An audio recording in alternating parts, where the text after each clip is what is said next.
여러분 안녕하십니까? 석주입니다. 자, 이번 주 우리 현대오토에버 너무나도 완벽했는데요. 다시 한 번 더 신고가 무려 59만 2천 원 선에 한 주 마감이 되었습니다. 여러분들 오늘 영상은 굉장히 중요합니다. 금요일에 미장이 또 다시 한 번 더 급등을 했었죠. 이 필라델피아 반도체 지수는 무려 5%가 넘는 급등을 했었는데요. 자, 그런데 중요한 건 이 부분이 우리 국장에는 아직 반영이 안 된 상태라는 거. 자, 그래서 오늘은 이 월요일을 위한 영상이 될 텐데요. 자, 월요일 그리고 다음 주 우리는 여전히 이 상승에 베팅을 해야 되는 이유, 공략을 해야 되는 이유, 오늘의 영상 주제가 될 것입니다. 자, 우리 현대오토웨버 같은 경우에는 이 그룹주로서 아주 강력한 뉴스가 붙어 있는 상태인데요. 생각보다 굉장히 강합니다. 자, 일단 첫 번째, 현대차의 자회사, 이 보스턴 다이나믹스가 나스닥 상장에 진짜 현실이 되어가고 있죠. 발빠르게 움직이고 있는 것인데요. 이 상장 여부는 다음 달쯤에 결정이 된다라고 해요. 중요한 부분입니다. 아무래도 이 상장이 진짜로 이루어지게 되면 대규모 자금이 유입될 수밖에 없는 구조이기 때문에 특히나 이 로봇 섹터 남은 하반기의 방향성이 결정할 수 있는 키포인트가 될 수가 있을 것 같아요. 자, 그리고 두 번째, 드디어 좀 나왔었죠? 기세를 이어 현대차의 야심작입니다. 이 보스턴 다이나믹스가 개발형 아틀라스 모델을 공개했었는데요. 이 작동 영상을 보시면 아시겠지만 그냥 다 합니다. 물고 나무석이며 인식을 해서 끊어치는 동작이며 여기서 핵심은 이 테슬라의 옵티머스에 전혀 이 성능이 뒤처지지가 않았었다라는 거죠. 이제 양산만 돌입을 하면 된다라는 거예요. 자, 그러면 이러한 부분을 알고 나서 우리 현대 오토에버를 보면 역시나 이 기준점을 정해놓는 게 지금 같은 장에서는 굉장히 중요하다고 보는데요. 제가 누차 말씀을 드렸듯이 우리 현대 오토에버의 기준점은 여러분들 이 5일선입니다. 완벽한 정배 구간이기 때문에 우리가 여전히 상승을 바라보고 있다면 단기간 떨어진다고 하더라도 이 5일선 이 부근에서는 우리가 무조건적으로 대응을 해야 된다라는 거예요. 자, 많은 분들은 이렇게 생각을 합니다. 많이 올라간 종목들은 위험하다. 눌림이 나오면 크게 빠질 거다. 조정이 끝난 뒤에 들어가야 안전한 거다. 라고 생각을 하시지만, 자, 그런데 이러한 전략들은 실제와는 많이 다르다라는 거죠. 자, 이렇게 시장을 주도하는 종목들은 여러분들 깊게 빠지지가 않습니다. 자, 왜냐하면 상승이 나왔을 때 이 못 들어간 사람들의 눌림 매수와 플러스로 공매도 청산 매수가 동시에 맞춰주기 때문입니다. 자, 그래서 조정이 나온다고 하더라도 이 5일선 부근에서는 하락이 멈춘다라는 거죠. 직전의 구간도 마찬가지였었습니다. 지금 이러한 현상이 우리 현대오토일보에 또 고스란히 나타날 수가 있다라는 거예요. 자, 그래서 지금은 장세가 어떻든 또 분위기가 어떻든 공략을 해야 되는 구간이라는 거. 우리는 좀 반대로 생각해 볼 필요가 있습니다. 지금의 시장을 또 빠뜨릴 만한 불안 요소는 또 뭐가 남아있는 건지 보시면 5월 달에 한해서입니다. 자, 일단 첫 번째, 가장 중요했던 이 파월의 연설 끝이 났고요. 금리 인상 압박은 없었습니다. 자, 그리고 두 번째, 이 빅테크와 기술주들의 호실적, M7들 모두 다 호실적이 나왔었죠. 인공지능 건재하다 증명을 했었습니다. 자, 그렇다면 마지막으로는 이 전쟁에 대한 리스크가 될 텐데요. 단기간 그나마 시장에 충격을 줄 수 있는 이벤트라고 한다면 이 지정학적 리스크로 인한 유가와 원자재 값의 변동성이 될 것입니다. 이것 때문에 특히 우리 금요일장 어느 정도는 이 차익 실현 매물에 좀 나왔었잖아요. 자, 그런데 여기서 또 우리가 한 가지 인지를 해야 될 부분은 이러한 구간 우리가 다시 한 번 더 공략을 해야 된다는 거죠. 왜? 지정학적 리스크가 있었음에도 불구하고 고점을 뚫어냈기 때문에 역시나 떨어졌을 땐 분명한 기회가 또 될 수가 있다는 거예요. 우리는 하염없이 올라갈 수만은 없다라는 걸 진작에 인지를 했었기 때문에 자, 그렇다면 지금 같은 구간 이 기준점을 정해놓고 공략을 해야 된다는 것이죠. 그게 이제 우리 현대 오토에버 같은 경우에는 직전의 고점과 이 5일선 부근이 될 것이라는 것입니다. 자, 물론 당장의 주가는 예측은 불가능하겠지만 또 올라가면 올라가는 대로 즐기면 되는 거고요. 만약에 단기간 빠진다라고 하면 기준점이 있기 때문에 우리는 더더욱더 공략을 하면 된다는 것입니다. 자, 그러니까 여러분들 이러한 기준점, 이러한 전제 정도는 깔고서 오늘의 영상을 이어가도록 할게요. 이 섣부른 매도만큼은 절대로 금지라는 것입니다. 이해되시죠? 자, 본격적인 영상 시작 전에 현 시점 우리에게 가장 중요한 게 뭡니까, 여러분들? 단연코 우리가 돈을 벌어가는 게 현 시점 가장 중요한 거잖아요. 이 막론하고 최근에 장이 좀 많은 이슈들이 동반되고 있지만 그래도 우리는 이 국장이 대세장을 지금 맞이하고 있단 말이에요. 자, 그래서 그렇기 때문에 여러분들 약속이 9시, 오전 9시, 우린 이럴 때일수록 이때를 더더욱더 공략을 해야 된다. 자, 계속해서 여러분들께 강조를 드리는데, 여러분들은 그냥 저한테요 문자 한 통만 보내주시면 되는 거거든요. 자, 이렇게 구독이라고, 자, 간편하고 여러분들 쉽게 돈을 벌어 가시는 거예요. 보시면은 제가 이렇게 매일 아침마다 오전 8시 20분에 여러분들께 일괄적으로 답변을 드리고 있습니다. 당연히 우리가 사야 될 종목 정확하게 알려드리고 있는데요. 자, 그리고 매수가, 목표가, 손절가 다 알려드리고 있어요. 여러분들, 이 매수가는 우리가 무조건적으로 시가에 베팅하는 겁니다. 자, 여러분들도 아시다시피 이 약속의 9시라는 말이 괜히 생긴 게 아니잖아요. 자, 이제 거래가 가장 활발한 시간대, 오전 9시부터 오전 9시 30분까지 딱 요 30분이 이제 거래가 가장 활발한 시간대이기 때문에, 자, 그래서 제가 여러분들께 준비하시라고 이렇게 오전 8시 20분에 답변을 드리는 거거든요. 일괄적으로. 자, 그러니까 전날 저한테 문자를 보내셔도 다음날 오전 8시 20분에 이렇게 답변이 가요. 자, 그러니까 이 당일 급등 종목 공략하시려면 8시 20분 전에는 꼭 문자를 주셔야 되는 겁니다. 자, 보시면 5월 7일 그저께 목요일이었죠. 자, 이렇게 문자를 받은 시간은 목요일 밤 10시 15분이었습니다.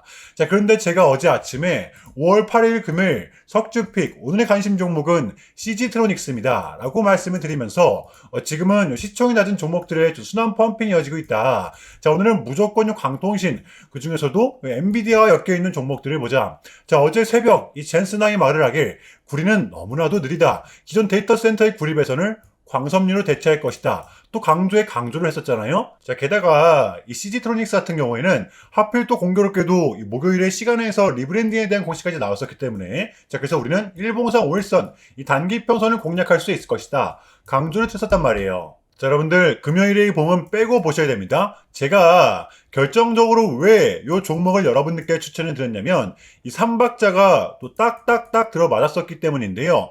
첫 번째는 이 수급입니다. 최근에 재상승이 동반된 요 시점 거래량이 또 완벽하게 붙었었죠. 거의 매집봉 수준이었습니다.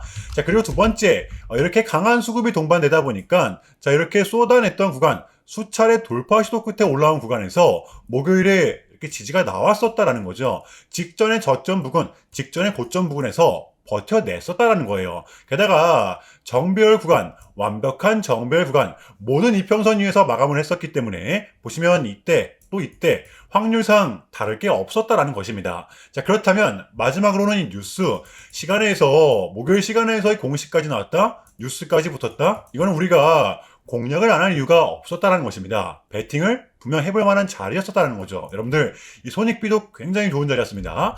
자, 그리고 나서 이 1시간 봉을 보면 최근 CG트로닉스만의 이렇게 좀 특성이 있었는데요. 자, 바로 이렇게 9시만 됐다 하면 크나큰 변동성을 가져간다라는 것이었습니다. 자, 그래서 현재의 구간 역시 이 지지와 손절 구간이 너무나도 명확한 구간이기 때문에 이 변동성을 이용해 우리가 좀 시가로 베팅을 해보자 라는 거였습니다. 자, 그래서 언제 이렇게 오전 8시 20분에 제가 미리미리 여러분들께 답변을 드렸던 거고, 자, 우리가 쏴줄 때 덜어내는 전략 가져갈 것이다. 분명하게 답변을 드렸어요. 자, 그러면 CG트로닉스 어제 금요일장 어떻게 됐었나요? 자, 보시면 5월 8일 금요일 오전 9시 땡 치자마자 시작을 해서 또 그냥 대박이 났죠. 자, 그 마치 27.2% 상한가 직전까지 갔었습니다. 자, 그럼 여러분들 어제 얼마가 수익이 났던 거예요? 보시면 시가를 단 조금도 띄우지 않고 시작을 했었기 때문에 러프하게 잡아도 최소 26, 7% 이상 수익이 났던 거였죠. 자, 그러니까 이렇게 미친 대상승이 나와 주었었다라는 거고요. 단 하루 만에,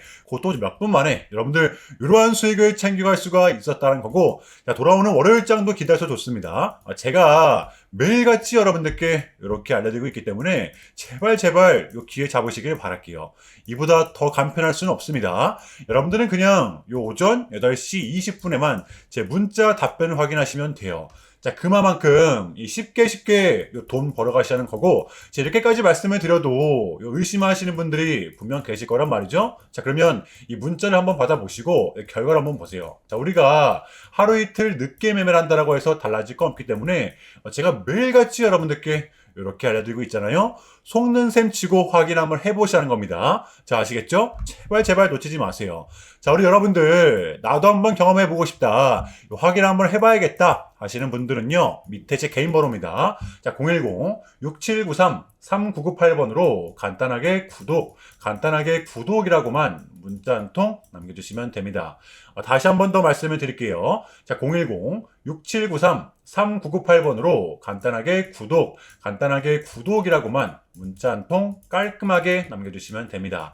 당연히 전부 다 무료로 진행을 하고 있고요. 이거 혹시 문자 보내면 뭐 광고 문자 같은 거 오는 거 아니냐, 또는 뭐 전화 오는 거 아니냐, 여러분들 이런 거 일체 없기 때문에요. 약속 드리겠습니다. 여러분들 요 구독 문자 한 통 보내주시고 부자 되시길 바랄게요. 자, 아시겠죠? 자, 우리 현대오토에보의 공략 포인트입니다. 제가 말씀을 드렸듯이 여러분들 정확하게는 이때부터 추세를 완벽하게 돌려낸 상태라고 말씀을 드렸었잖아요. 여전히 우리의 최마지노선은 여기 약 34만원 부근이지만 우리의 실질적 대응 구간은 이 5일선과 11선이라는 것입니다. 그러니까 여러분들 다음 주 이 변동성이 동반된다고 가정을 했을 때 가장 가까운 선이 5일선이잖아요. 여기서만큼은 우리가 1차로서 대응을 해야 된다는 거예요. 이 장세가 또 하루아침에 돌변할 수가 있는 게 지금의 장이기 때문에 일단은 다음 주 이 5일선과 접촉이 되는지 가장 중점적으로 주시를 해주시면 될 것 같아요. 우리의 대응 구간이자 1차 지지 구간, 지금은 홀딩을 하면서 버텨야 하는 구간이라는 것입니다. 이해되시죠? 이 섣부른 매도만큼은 절대로 금지라는 거예요. 자, 어제의 미장은 또 이렇게 신고가 기세를 완벽하게 이어갔었는데요. 나스닥이 무려 26,000포인트가 넘어갔어요. 이 부분은 우리 국장에는 아직 반영이 안 된 상태이기 때문에 월요일장 확률상 굉장히 강할 수밖에 없다라고 보는데요. 정말 중요한 우리의 세 가지 핵심입니다. 자, 이제 FOMC도 끝이 났고 지정학적 리스크도 이제는 사실상 시장 크게 신경을 쓰지 않고 하물며 M7들의 호실적까지 나온 상태입니다. 자, 그렇기 때문에 제가 봤을 때는 이 기세를 이어갈 확률이 당분간은 클 수밖에 없다라고 보는데요. 그나마 빠질 명분이 있다라고 하면 이 지정학적 리스크죠. 하지만 이 부분도 상당 부분이 시장에 반영이 되어 있는 상태이기 때문에 단기 충격, 그러니까 빠진다고 하더라도 우리는 기회로서 접근해야 된다는 것입니다. 요게 저는 지금 장의 핵심 포인트라고 봐요. 누구는 지금의 구간을 끝까지 기다려야 된다라고 하지만, 관망을 해야 된다라고 하지만 저는 절대 아니라고 보거든요. 지금의 장은 공략을 해야 되는 구간, 돌아오는 월요일장 준비해 보도록 할게요. 자, 일단은 제가 좀 짧게라도 여러분들께 좀 요약을 드리는 게 순서인 것 같아서 말씀을 드리자면, 최근 나스닥은 무려 3.5%라는 아주 이례적인 급락을 했었는데요. 현재는 당연히 뭐 상승이 나오긴 했지만 그럼에도 불구하고 이 암호화폐 시장은 역대급 정산이 다시 한 번 더 발생을 했었습니다. 약 20빌리언, 한국 돈으로는 거의 30조 원에 가까운 역대급 정산이 좀 났었는데, 이러했던 이유에는 역시나 이 트럼프가 중국을 향한 완벽한 적대적인 자세를 내비쳤었기 때문입니다. 특히 히토류 수출 통제에 대한 강한 불만을 제기하면서 이건 조치가 불가피하다, 관세를 100% 때리겠다, 거의 초강수를 뒀었거든요. 이게 이제 소프트웨어적인 걸 수도 있겠고 또는 반도체와 관련된 걸 수도 있겠죠. 어쨌든 이렇게 명확한 100%라는 정확한 수치가 좀 나왔었기 때문에 시장 곧장 반응을 했었습니다. 자, 그런데 다행스럽게도 트럼프는 트럼프였습니다. 지금 너무나도 많은 과정이 좀 있었지만 결국에는 미국도 그렇고 중국도 그렇고 서로 간에 지금 손실이 많이 생기고 있다는 거잖아요. 결국에는 이 경제가 좀 안 좋다라는 걸 서로 인지를 좀 하고 있단 말이에요. 자, 그래서 이 미국 같은 경우에는 현재 뭐 중국 경제를 뭐 박살내고 이런 것보다는 미국이 본인들이 만드는 물건을 중국이 소비를 해주길 원합니다. 과거에는 이제 반대였었죠. 중국이 만드는 물건을 미국이 소비를 해주는 형식이었거든요. 자, 그런데 이제는 트럼프가 이렇게 좀 약달러를 유발하고 있기 때문에 달러의 가치를 내려서 무역 적자에서 벗어나고자 한단 말이에요. 그래서 지금 이 미국 안에 공장들을 막 지어내고 있는 거고요. 자, 그럼 이러한 물건들을 누가 사줘야 될 거 아닙니까? 그게 가장 큰 나라가 중국이라는 겁니다. 자, 그래서 트럼프는 계속적으로 이 중국을 소비 국가로 만들고 싶어 한다라는 거죠. 자, 그 전에 있었던 1차 무역 합의 같은 경우에도 중국에게 이 농산물을 구입할 수 있게끔 사인을 받아냈었잖아요. 마찬가지라고 저는 생각을 합니다. 중국이 더 이상 성장하지 못하게 이 제재와 견제도 당연히 하겠지만, 더불어서 이제 중국이 본인들의 물건을 사줄 수 있는 나라로, 소비해줄 수 있는 나라로 협상하는 게 지금 가장 중요했었다. 자, 그래서 에이펙은 우리한테는 절반 이상의 성공이었습니다. 자, 그래서 결론인데요. 최근까지만 하더라도 우리한테 분명 안 좋은 소식들이 들렸던 건 맞지만 그게 지금은 또 이렇게 아무런 문제가 없이 해소가 될 것만 같은 분위기로 가고 있다라는 거. 여러분들은 이거를 중점적으로 인지를 해주시면 될 것 같아요. 자, 그럼에도 불구하고 어쨌든 가는 종목들만이 좀 가고 있기 때문에 조금은 혼란스러우시겠지만 여러분들 이것 또한 우리의 분명한 과정이기 때문에 우리는 지금 무조건적으로 견뎌내야만 합니다. 자, 아시겠죠? 자, 그럼 이상으로 오늘 영상은 여기서 마무리하겠습니다. 여러분들 주말 잘 보내시고요. 오늘도 석주였습니다. 시청 감사합니다.